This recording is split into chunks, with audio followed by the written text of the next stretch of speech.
The charity board gamer is made possible by publishers like 25th Century Games. Take a look at the store in the link down below and stay tuned for a little clip after the show.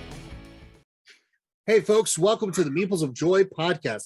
It's a podcast where we talk about games, we talk about just everyday things, and then we have a little bit of fun with somebody either in the community or in the board game industry.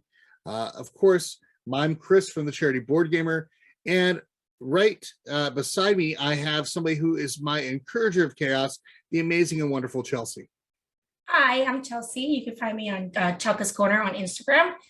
And there's this person is amazing, and he tries to keep us in check and keep our ADD, straight.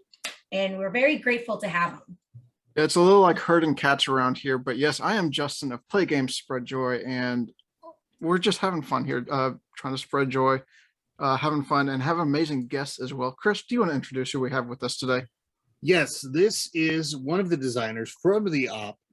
He has implemented an amazing system that is now been used in Hogwarts Battle. It's also been used in the Toy Story game. He also has designed games like Die Hard, a Nakatomi heist board game. I always have a hard time saying that one, which is, of course, the best Christmas movie turned into the best Christmas movie board game. And now he is working on something that I have had the pleasure of being able to play test. It is the Disney Sorcerer's Arena, and it is a beautiful game. I can't wait to see this officially, fully realized.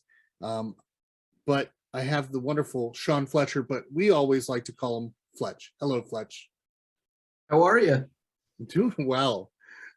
So tell us a little bit about yourself. I know I kind of already said some stuff about you, but tell us a little bit about kind of like your journey into board games and how you landed a position as one of the lead designers at the op.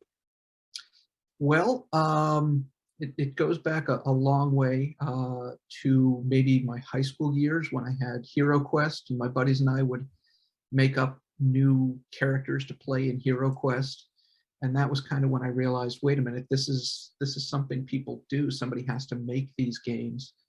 And from there, I fell into Magic the Gathering and would make up my own Magic cards. I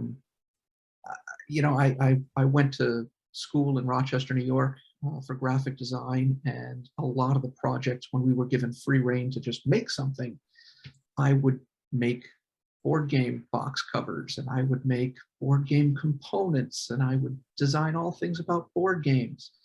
And it took me a couple of years to realize, wait a minute, maybe what I want to actually be doing is making board games. You'd think it would have come together faster for me, but 2006 or so, I got a chance to work with Wizards of the Coast and make a set for Magic the Gathering with them. I worked on Shadowmoor. Got to meet a whole lot of great designers and developers there.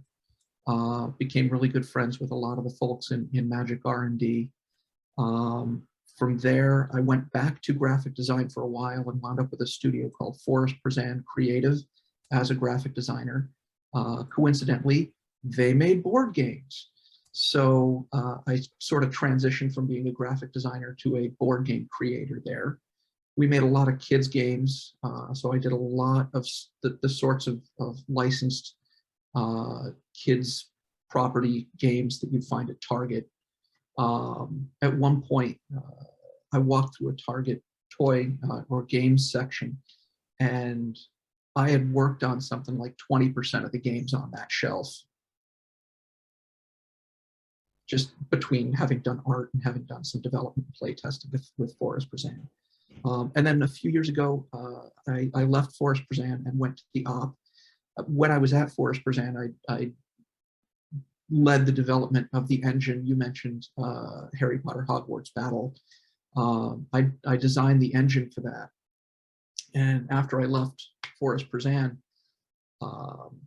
some of the folks at the op got a hold of me and said, we liked the work you did on Harry Potter. Why don't you just join us?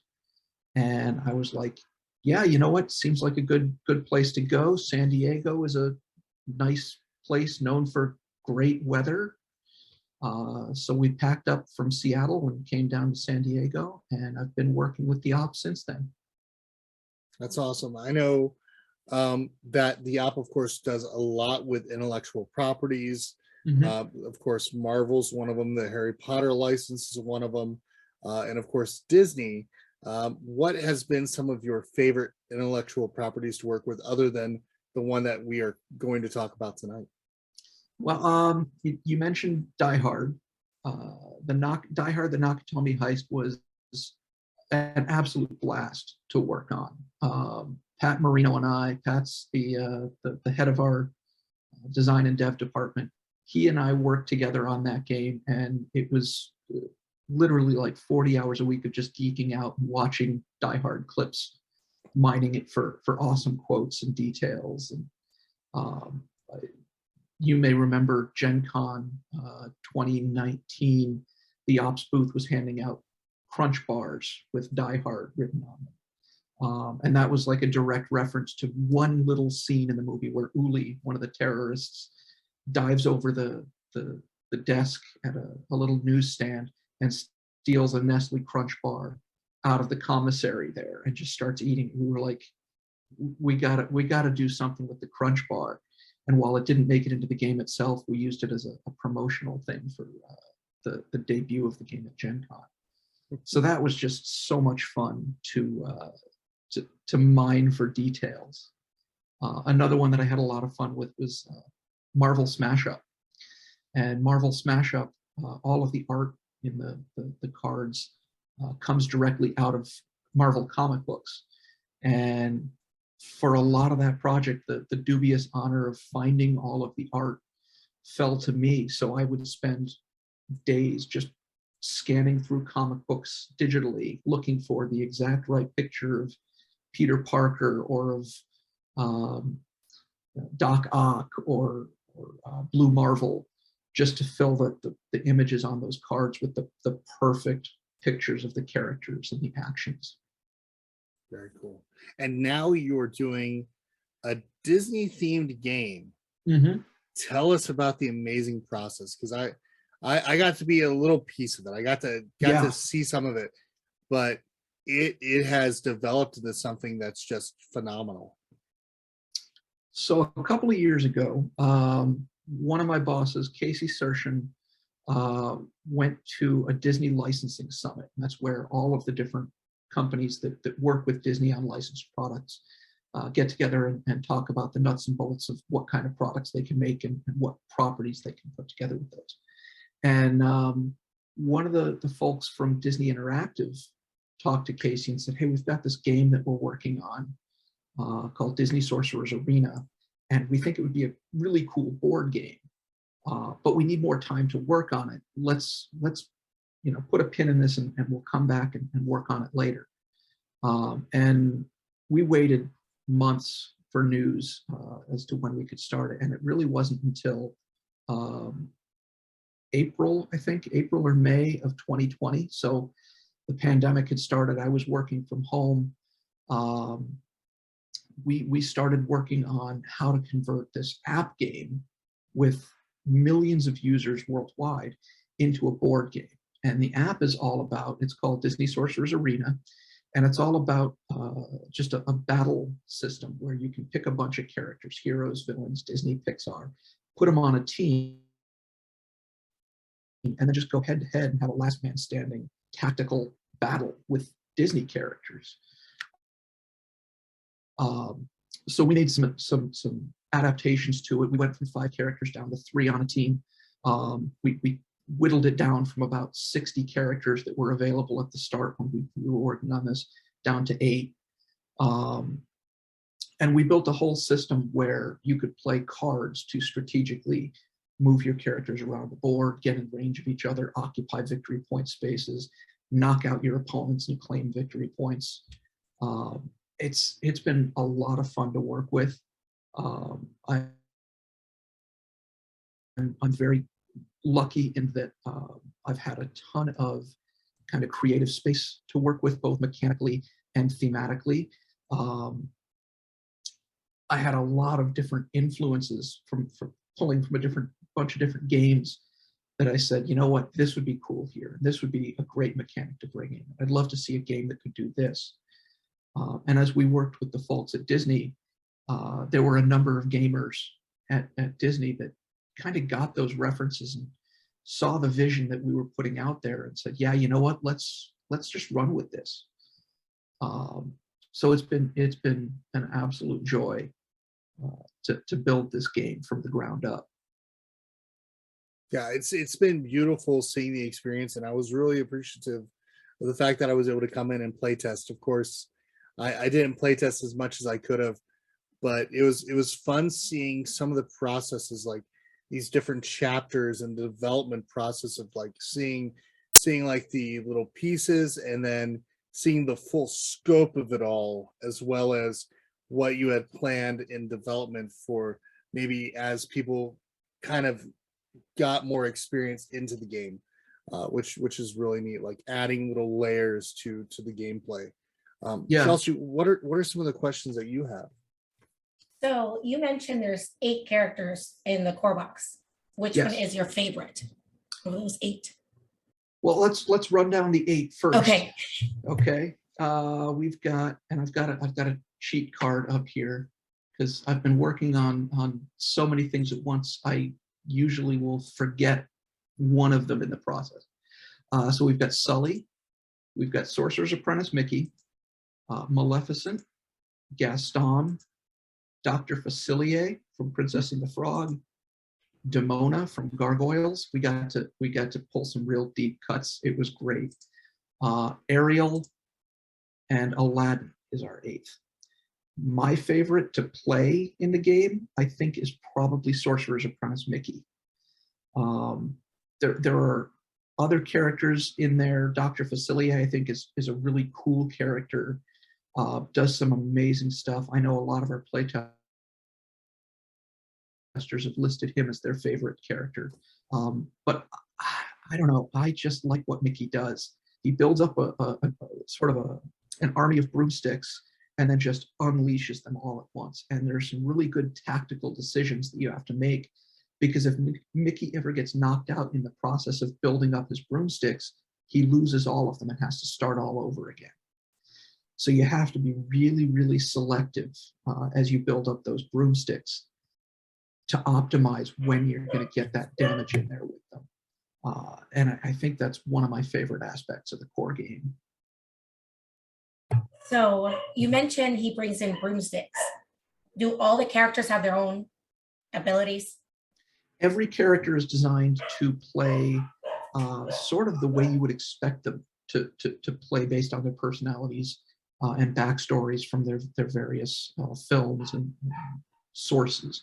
So Gaston, he's just a big, dumb, punchy dude. He doesn't think much. And in fact, one of the mechanics of the game is that your hand size is controlled by the individual hand sizes of the 3 characters you put together on your team. All of the characters in the game fall somewhere in the 1, 2, or 3 card range. Nearly all of them in the core set are 2 cards at a time. Gaston only gets you 1 card for your hand. So if you play with Gaston, you're actually shorting yourself 1 card in your hand. But the trade-off is that Gaston punches harder than any other character in the core set, and in fact has the ability to knock out other characters from full health down to nothing in 1 turn. Just 1 deep punch, take them out. It's fun to see when you're doing it. It's not as fun when When it's up to you. Gaston walks up to your definitely Mickey not. and just says, you know what? You were at full health, now you're sidelined again. Oh. So Justin, do you have any questions? So you brought up that it's kind of based on the digital app that's Yeah. out there as well. What are some of the key similarities or differences between that app? So the heart of both the app and the tabletop game, Disney Sorcerer's Arena Epic Alliances, are that they're these big mix and match battle arena games. And the mix and match, I think, is probably the most important part of it all. In the app, I think I mentioned earlier, they started with about 60 characters. They're up to 142 characters in the app right now. and you can put together any combination of them when you build your team, as long as you've unlocked and progressed in the game to get those characters into your roster. So in the core game of Disney Sorcerer's Arena Epic Alliances, you've got those 8. You can combine them into a team of 3 characters, however you like. And I think it's like 56 or 70 something different combinations you could make. And every one of those trios has a different set of synergies and strategies that you approach the battle with. On top of that, you've got just this tactical game that hasn't really been done before with Disney characters. So you're getting some really new, original ways to put the Disney characters that you know and love into a game in ways you've never seen it before. That's really good. Quick question. How Yeah. did you guys pick the 8 core characters for the core box out of 60? Some of it was math. We knew we wanted 4 heroes and 4 villains. Some of it was, what kind of archetypes do you need in this core set to make it feel well-rounded? We knew we wanted a nimble thief, so that's Aladdin. We knew we wanted a healer character, so that's Ariel, and she plays some sorts of jack of all trades, defensive tricks as she plays. Sully is our tank. He's the guy that just says, "Come at me, bro," and forces your opponent to focus on him. He's big. He's got a ton of health points. Mickey was one of our magic users. Maleficent is a fun one. She's fragile, but she plays best when she's at the center of the table. So she's kind of a glass cannon. She has the ability to turn into a dragon and roast your opponents alive, which is always fun when it, again, That's when you're the awesome. one doing it, not so much when you're the target of it. I think it really came down to just knowing archetypes of different kinds of characters you might find in an arena battle, and picking the characters that matched those story beats. Very nice. Yeah. Well, go go ahead, Chris. Sorry. I just remember one time being Gaston, Sully, and then another character, which I don't think you mentioned yet. So I'm going to just kind of, about that. But I remember it just being an epic battle with Jason Winterfeld. And I somehow lost. Well, that's kind of most of my game. So, but it was very enjoyable. For people that are interested in that kind of like skirmish strategy card playing type game, I recommend it. We've put the link in the chat.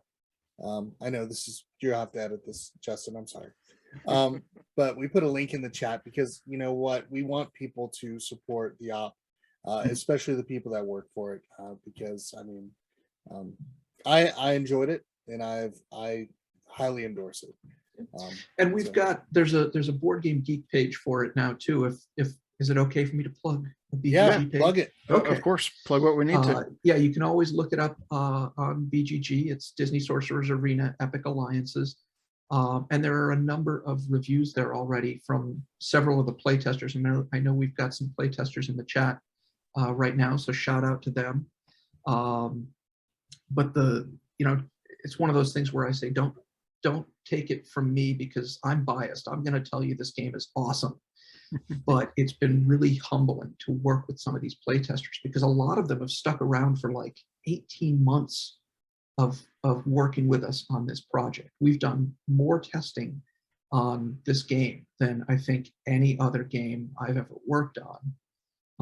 And to hear the stories coming back from the playtesters about how they like this aspect of the game, or they love some other thing about the game. They love the characters, or they love the strategy, or they love just the stories that come out of this happened, then this happened, then this happened. Has been really, really fulfilling to hear from all of them and to get to know all of them. Nice. So we mentioned the Board Game Geek page that has more information about it, but we want to make sure we at least let everyone listening know like how many players can play it and about how long it's going to take to play. so they can kind of plan for it if Sure. it kind of fits their typical play group? Sure. So it plays best at 2, but it can be played in teams of 2 as well. We've play tested it as a 2v2 team game where you've got 8 characters on the board in this massive free-for-all melee scrum, and it's a lot of fun that way too. Typically, a 2-player game on the tabletop lasts between 30 and 45 minutes, and that was one of those things where when we were adapting the game from the app to the tabletop, the app game, each fight is over in about 5 minutes, if that, maybe 3. And we knew that players sitting down for a strategy game were going to want something that felt nice and substantial. I took the time picking my strategy and thinking about how I was going to approach this game. I want that fight to last 30 to 45 minutes. And we did a really good job of kind of dialing it in and getting it right into that range. Now it does, Chris mentioned the sort of the chapters, working your way in. It's also a great game for folks that aren't necessarily well-versed in strategy tactical games, because we built it so that in chapter 1, you can play it with just 2 characters on each side instead of 3 and learn the very basics of how this tactical game all comes together and learn how the phases work in a turn. And then chapter 2, it adds a little more strategy and depth. In chapter 3, you get some new components. In chapter 4, you get the full game experience. So each of those chapters is built to last about 30 to 45 minutes as you're learning them and exploring them. Sounds like a lot of great content. And we've discussed a lot of great characters that you can play as, mix and match. So I think it's a great time that we can transition towards our surprise top 5 topic. Oh, fun. For this episode, where tonight's topic is going to be about our favorite games where you play as a character of some sort, typically like a TTRPG or an asymmetric power. So you're specifically playing as a character or a group of characters to kind of flow off of the game itself, where you're playing as a group of characters for your team. So we'll give you time to think about that if you want to join in. Sure. Chris, do you want to talk about the charity of the month? Yeah, March's charity, our charity for the month of March is the 412 Food Rescue. 412 Food Rescue was founded as a direct response to the disconnect between food waste, hunger, and environmental sustainability. We waste up to 40% of our food globally, translating to over 1.3 billion tons annually. This shouldn't happen while 1 in 7 people go hungry every day. According to the United Nations, if we recover all the food that is lost or wasted, we will have enough to feed all those who are hungry, 4 times over. Not to mention, food waste is an environmental problem. Food production uses 10% of the energy budget, 50% of the land, and 80% of all fresh water consumed in the United States. According to the Environmental Protection Agency, over 97% of food waste generated ends up in a landfill. We support the 412 Food Rescue. You can check them out at 412foodrescue.org. They have volunteers that will go out to different grocery stores and actually reach these different places, so that way the food does not go to waste and that it's still good, and that people that are hungry and who are dealing with food insecurity are fed and not starving. So check that out at 412foodrescue.org. Awesome. Thanks for going over that, Chris. So if you want to and already have one, we can start with you, or we can give you a little bit more time to think, and we'll hit our first options or first picks that we came up with. But I know some guests have felt their choices were stolen because we mentioned them first, but you're allowed to say the same games we've mentioned as well. So it's up to you if you would like to start us off or if you would like to wait. Let me start then. Okay. And that way, if I think of any others while you guys are giving your lists, I'll be able to kind of fill in at the end. Sure. One of my favorite all-time games, and it's one that actually influenced Disney Sorcerers Arena Epic Alliances quite a bit, is Gloomhaven. And my favorite character to play as in Gloomhaven is the Cragheart. He's one of the very beginning opening characters you get, so there's no spoilers there. And I don't know that it's so much about the character development, but more the character growth arc. for me, just watching in Gloomhaven, as you progress and level up, you get to add more cards to your character's deck, and they gain more skills and tricks as they go.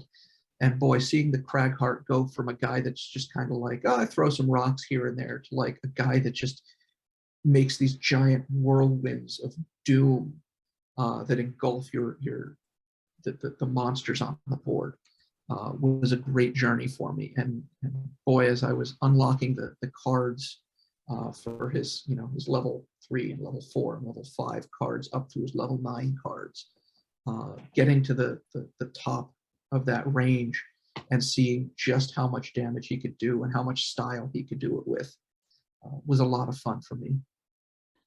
Well, you actually hit the nail on the head with one of the games on my list. Was Gloomhaven, kind of combined it with Jaws of the Lion, and just the way, like you talked about, how as you level up, you're unlocking more cards, and you're kind of determining what combo of cards you want to use for each scenario. Sometimes you don't know what you're about to face in that scenario. Sometimes you're going back to re-experience it. So you can kind of be like, okay, I need these trap cards or whatever you may need to kind of deal with certain things in that scenario. So I like the combination of how you do level up, get new cards, and experience new things with that character as you progress within the story. But again, we're trying not to spoil anything for those who haven't played, so we won't talk too much about everything you can do. Chelsea, what was one of your top 5 games? So I'm just going down the list in no particular order, but the first one I have is Dice Throw. I like the pirate. That's somewhat my favorite one, but we play 2 players, and you can play at a 4-player, and you roll the dice, and depending on what comes out, it depends on if you attack left or right. So it doesn't feel targeted. It doesn't feel like ganging up on somebody to take them out. And we always enjoy it. Like, and sometimes you have all these dice out and you are just one short and you can't get it, and you can't get that big hit out. But it's one of our favorite ones. Can I ask a question? Yes. Yeah. Shameless plug here. Have you seen the character roster for Marvel Dice Throne? No, Ooh. I have not. Well, then I won't ask you who the one you're most excited about playing is. So I tried to stay away because I already have Dice Throne. I have the season 1 and the battle chest. And trying. I'll just say Thor is pretty cool. I think Chris would agree with you on that. I believe he's seen that list. And I didn't even see him putting that helmet on. Chris, do you want to talk about, because you had Dice Throne on your list. I don't know if you want to change it to Marvel, though. Oh, you're muted. Yes. Sorry, I had the air was coming on. Yeah, no, I am a diehard Marvel fan. And so when Marvel Dice Throne was coming to Kickstarter, I had the chance to be able to play as the mighty Thor. And of course, I had my Xbox controller acting like I was playing Fortnite every time I came on. I had the wig and the cape, and just kind of was having a blast. So, it's one of those things where I just really enjoyed playing as him, throwing Mjolnir, taking Mjolnir back, and just dealing that damage back and forth. And then, using Thunderstrike and everything like that was really cool. I got destroyed by Manny Tremblay, which, that's kind of a given, but it was so much fun. I dressed up as Thor. Jimmy Hudson from the Board Game Closet, he dressed up as Doctor Strange, and what was it? Jeremy Howard dressed up as Black Widow, red wig and all. So it was by far one of those games I've really enjoyed. I know that I have Dice Throne Season 2 currently in the mail coming to our house. I can't wait to break that open. But when Marvel comes my way, I will be playing that a lot. It is one that I truly am excited for because I'm a diehard Marvel fan. I have most Marvel games in my house except for one, and that is Marvel Dice Throne. And I think you've mentioned a Marvel-based game almost every episode now. Oh yeah, totally. So back to you, Fletch. Did you come up with another one? game you want to talk about? Come back If to me not- in a minute. Okay, not a problem at all. Chelsea, we'll jump back to you. Oh, we keep muting ourselves tonight. I know it's Yes. funny. I have Elf in the room with me, so he tends to be a little bit loud. So I have All West Impresario from Tasty Minstrel Games. Mhm. And it's not super popular, but I really did enjoy it. You draft dice to either activate your town or get the tile that's under it, and you're building your town. And if you take the dice to activate it, you activate every tile that has that number, and it builds up. Like you could play with like family, and then the characters on the other side have special abilities. So you can play with multiple people, and it's one of my favorites, but it doesn't get too much table time, unfortunately. I think Chris is dealing with something on the recording side at the moment. So I'll go ahead and I'm jump good. in. I can I'll go ahead and jump in with one of mine and we'll come back to you, Chris. Another one from my list is actually a very small pocket size game. I learned about it just last year. It is Mouse, Cat, Cheese, Cucumber from Fight in a Box.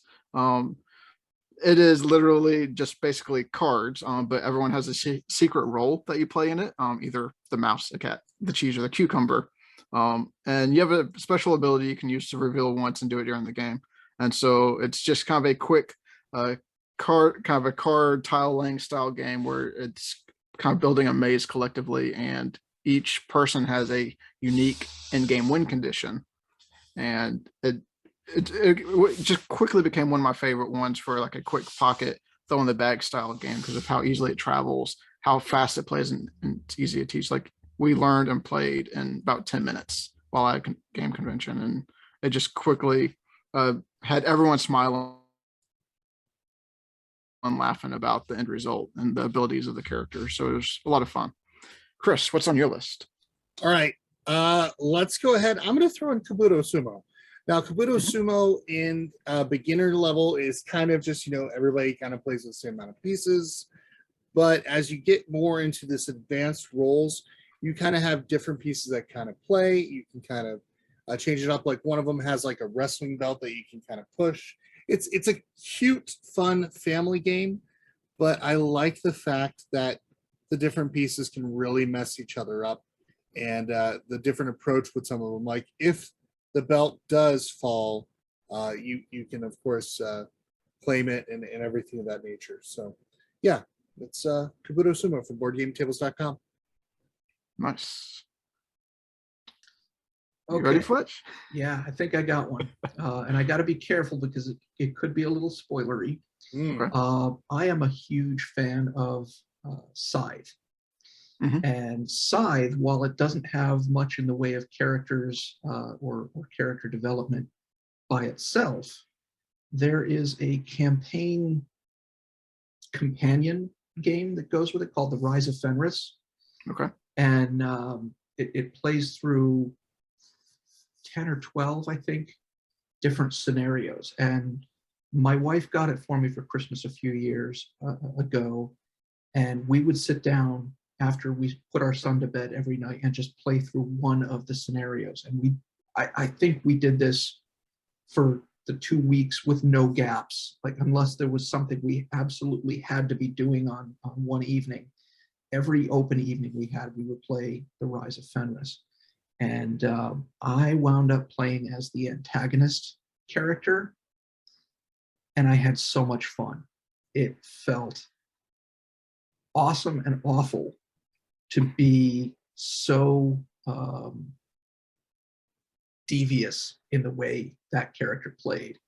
And again, I don't want to spoil anything because it's sort of a legacy style campaign box. Mhm.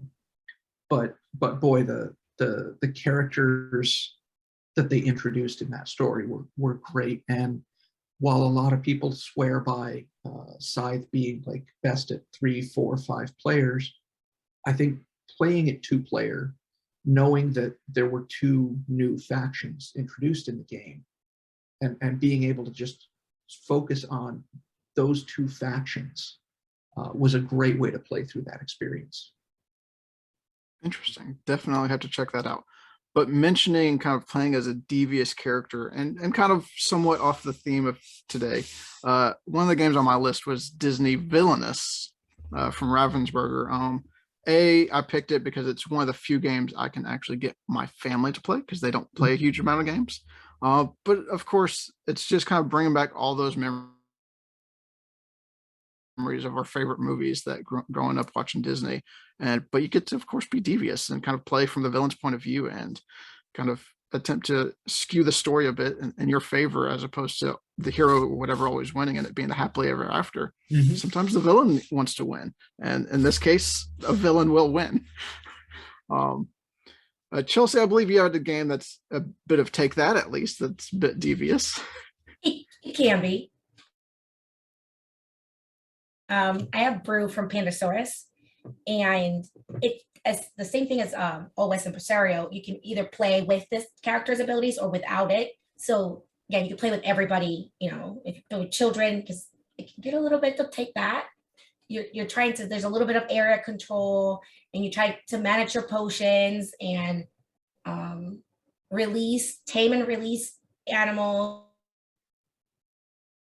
And the art is just I love the animals. I love the art in it.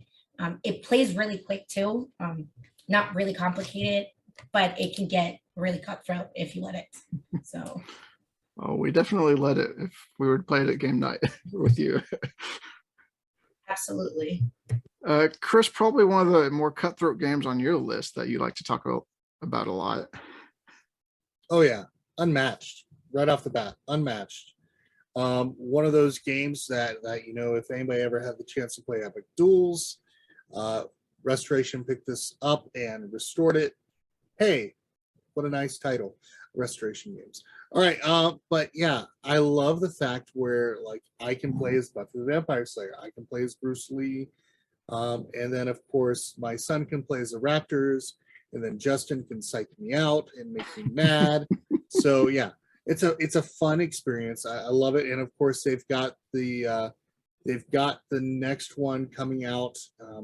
Pre-orders I think hit this June for the one with Moon Knight and Daredevil. Which, if anybody's a big fan of Daredevil, it's going to be on Disney Plus now, starting March 16th. Yeah, I can't wait. I'm excited because I loved watching on Netflix.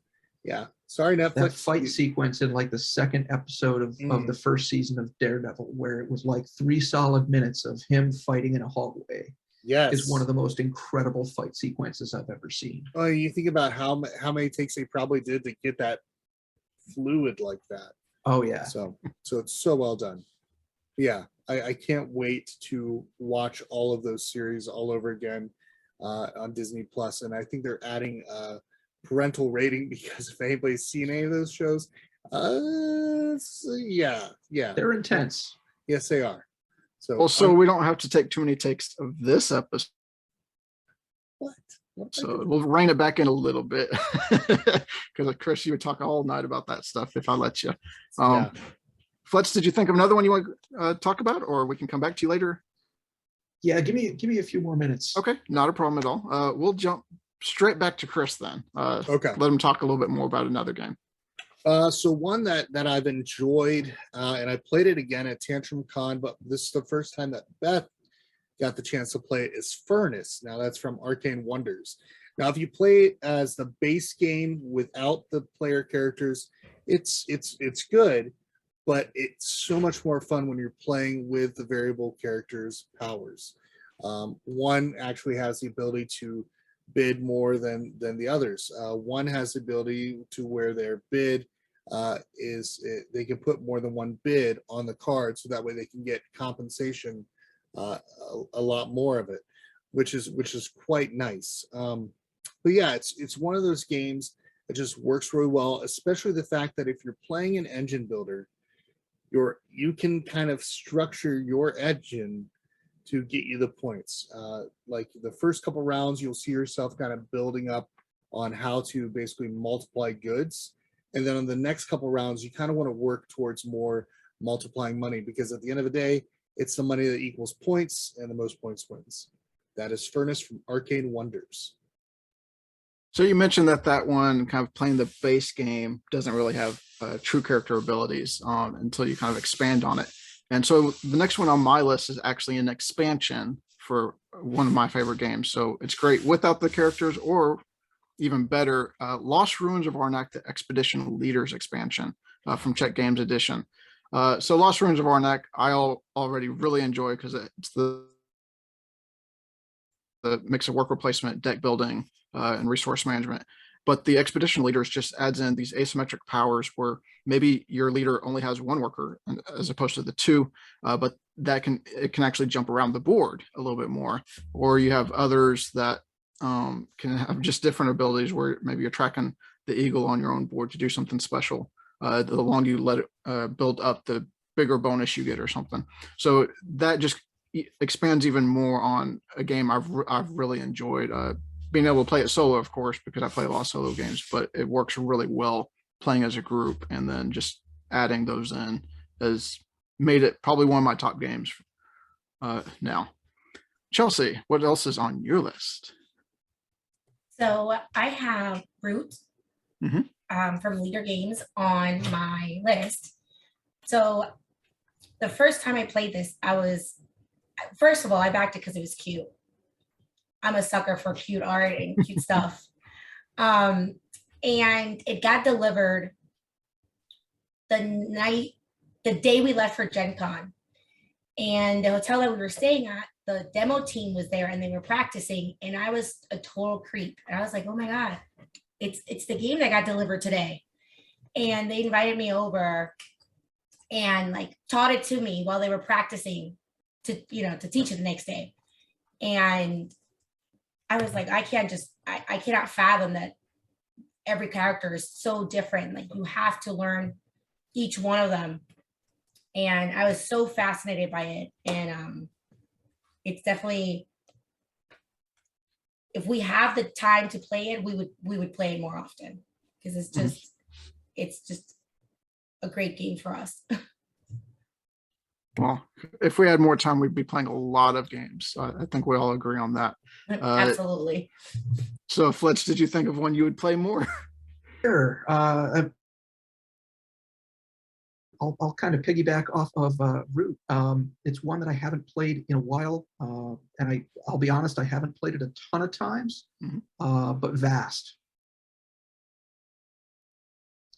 Vast being the precursor to Root. My wife and I have probably played that one a dozen times or so, and I think all but one of the times we've played, I've been the goblins. And it's just I like the recklessness that they play with. And that might be a theme, because Chris, you might be able to speak to this. When I played Marvel Dice Throne and I played as Thor, one of the things I liked about playing as Thor was that he's kind of just like, don't think, just smash things. And that's the way the goblins play quite frequently. Your mileage may vary. I'm sure there's somebody that's going to say, no, the goblins are really, really finesse and they're very nuanced and tactical. I don't play them that way. I just kind of throw them out there. I know that they're going to get decimated and depleted as you play. You just keep pushing them out there and seeing what damage you can do before they sort of fade away on you. And that was always fun. Sounds like a lot of fun. I still need to try that game myself, but I'm sure one day I'll get to try it. So you talked about playing a bit reckless. Chris, I think the last one on your list, you kind of played a bit reckless at times, other times not. There's something great about killing your friends and family in a game of Werewolf. I know. Werewolf is just one of those games where there's different roles, like the werewolf, of course, killing people during the night. The seer being able to look at other people's roles and know if they're a werewolf or a villager. And of course, being the village idiot, because every time the village idiot just puts thumbs down on somebody's life. So fun things like that. Of course, I understand the villager role is not that much fun. However, it is a lot of fun to trick people into believing you're a villager and then slowly killing the rest of them off throughout the night. So, Werewolf. And Chelsea, what's the last one on your list? So the last one on my list is Steampunk Rally by Roxy Games. And every time we describe it, we say it's like Mario Kart, but in the form of a board game. Mhm. Like you get to pick the inventor and they all start off with something different and they can do some different stuff, or they have a preference of what color die you want. And you got to plan your machine, but there's other things that can, like, you can like sabotage somebody else if they're winning and like push them back a couple steps. And it plays a lot of players. I can't remember off the top of my head how many players, but it doesn't feel, and it's not like a party game or anything like that. It's an actual board game that plays a lot of people. So it's one of our favorites too. I haven't had a chance to try the newest one that came out, Mhm. but I am looking forward to trying that one out. Nice. And I bet once you get it, I'll try it with you for one of our game nights. Yep. But speaking of game nights, the last game on my list, I actually brought over to game night, and y'all helped me learn it. Is Merchant's Cove from Final Frontier Games. This one takes a huge table because not only is there the main big board in the middle, each person has their own player board as well, but you're playing almost completely individual little solo games, then combining it with the middle board because everyone gets a different mechanic. Maybe you have a dice rolling, maybe you have a rondelle system. And so the great thing about that game is each person can kind of pick their favorite mechanic for the game and then play as that. So, but then still play into the middle and selling their goods and trying to earn the most gold for points. And so it's a great way to combine kind of different variabilities that people can all enjoy in their own way. And of course, the artwork in it is great. I've enjoyed almost all of the stuff from Final Frontier Games because they get kind of a continuous line of that artwork from the Miko. I think that's how you say it. But they get the same artist to do all that artwork, and it's kind of the same realm that they do all that work from. So it kind of combines with all the other games. But I've enjoyed all the different characters I've tried so far, and I like actually have the game set up on my table right now to play another character. Is how much I enjoy it. So Fletch, do you have any more you want to go over? I keep thinking back to how many character-driven games I've played, and it's funny because I keep feeling like I'm going back to a self-serving well. Because I work for the op and so many of our games are IP-driven, we spend a lot of time trying to figure out how to make the mechanics of the games feel like the various characters or groups. So I'm going to go back to Marvel Smash Up. And Marvel Smash Up, I think, resonates for me, one, because I got to work on it, but two, it does things similar to Disney Sorcerer's Arena Epic Alliances, where you get to combine factions in ways that they just don't make sense. So one of my favorite combinations that I've played is Hydra with the Spider-Verse.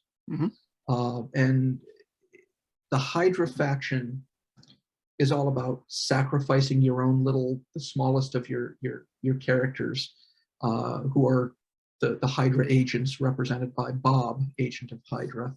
And whenever Bob gets killed in the game, you can put two power characters from your hand into play. The Spider-Verse pulls off a whole lot of fast tricks. Right when the base is scoring, Spider-Verse comes swinging in with a whole bunch of things all happening at once. And by playing the combination of Hydra with the Spider-Verse, you wind up with some turns that are just horrifically explosive, where you're sacking a character to put two more characters on the board. Then a Spider-Verse character comes in and does this thing, and because he came in, it triggers this other thing. And like, I've played games of Marvel Smash Up where I was in third, possibly fourth place, and just as the final base is breaking, where somebody's going to get their 15th point, I come in and sneak that base from them and blow up another base at the same time, and I'll pick up like 8 points in one round, just to take the win out of the jaws of defeat. Definitely sounds like a lot of fun. I'm sure our listeners will enjoy trying themselves. We've listed a lot of great games, but we've actually had a couple of great suggestions from our listeners. So I'm going to list some of those off real quick, and then we'll wrap up for the episode. So let's see what's been mentioned. Hogwarts Battle, of course, solid Go Ron. game. Firefly. Yes. I think they mentioned liking the expansion and playing as Luna. Definitely a solid choice in my opinion. We have Firefly mentioned, and looks like Sentinels of the Multiverse is also someone's favorite. So a lot of great games for people to go check out and try out themselves. But of course, we're talking to you tonight about the Disney Sorcerer's Arena. So if you want to plug that one more time where people can find more information about that before we wrap up, that would be great. Sure. So Disney Sorcerer's Arena Epic Alliances is going to be available in June. We're taking pre-orders now. You can go to the op.games and there should be a banner right front and center where you can click on that. If anyone is interested in a little bit of a sneak preview, we are looking for playtesters. The op is always looking for playtesters. And if everything lines up right for you, we might be able to let you get a sneak peek at it before it hits shelves. That is freaking awesome. That's all I gotta say. Yeah, I will say I know Chris has been part of that process, getting to playtest games for the op already. So he's kind of gushed about certain things that he can't always reveal, but he's like, you're going to enjoy this when it does come out. We've got some really exciting stuff lined up for Disney Sorcerer's Arena Epic Alliances. Awesome. Chris, what other closing remarks do we have for today? Well, I mean, it's been a blast, of course, having Fletch on. I look forward to, of course, the next time we can actually see each other at a convention, which hopefully that will be hopefully this year. I hope. I don't know. I'm going to be doing Origins. I'm going to be doing Gen Con, checking to see if there's anything else later in the year that I might be attending as well. All right. Well, I'll be at both, so I'm very excited about that then. And folks, if you are interested, once again, check it out, theop.games. Go ahead, and if you want to pre-order it, it's available for pre-order right now. And also, they've got some other great games, including Escape from Haunted Mansion, which is one of our family's favorites, the Nakatomi High Sport game, which is, of course, the best Christmas movie turned into the best Christmas board game. You're trying so hard to convince everyone of that. And, of course, some of my favorite games, my all-time favorite from the op has always been Thanos Rising, which is one of the games that got me more interested in the ops lineup and thought that the op did more than just Monopoly skins, which was such a different thing. We just announced today a new game in the Rising series. I saw that one. I Avatar, saw that email. Yes, the Fire. Was it Firebender Rising? Fire Nation Rising. Fire Nation Rising. So yeah, it looks really cool. And of course, I can't wait to see what else you are all going to do in that series. And of course, one other game that I highly recommend, I played at Tantrum Con for anybody who's interested. It is called Mountains Out of Molehills. It's a programming game that just hits all the right spots. And we will be playing that during our charity live stream March 19th. We're raising money for the House of Afros, Capes, and Curls. But until then, I'm Chris. I'm Chelsea. And I'm Justin. Thanks for listening to the Meeples of Joy podcast. What are you doing? You're using the wrong shaker. Oh, hey, Gary. Yeah. No. Shelly took the shaker with her when she left. So I've got my thermos. I'm just kind of using that, and maybe if somebody got the alcohol order right next time. What did you say? Nothing. Yeah, I've got those drinks. I got that martini right here for table 62. Got it. Okay. All right. Yeah. I'll get some. Yeah. Okay. All right. Thanks. Luckily, you don't have to be a bartender to enjoy games like On the Rocks, Kingswood, and Kohaku, all from 25th Century Games. Highly recommend it. Link down below. Oh, and don't forget that 80 rolls of silverware before the end of your shift.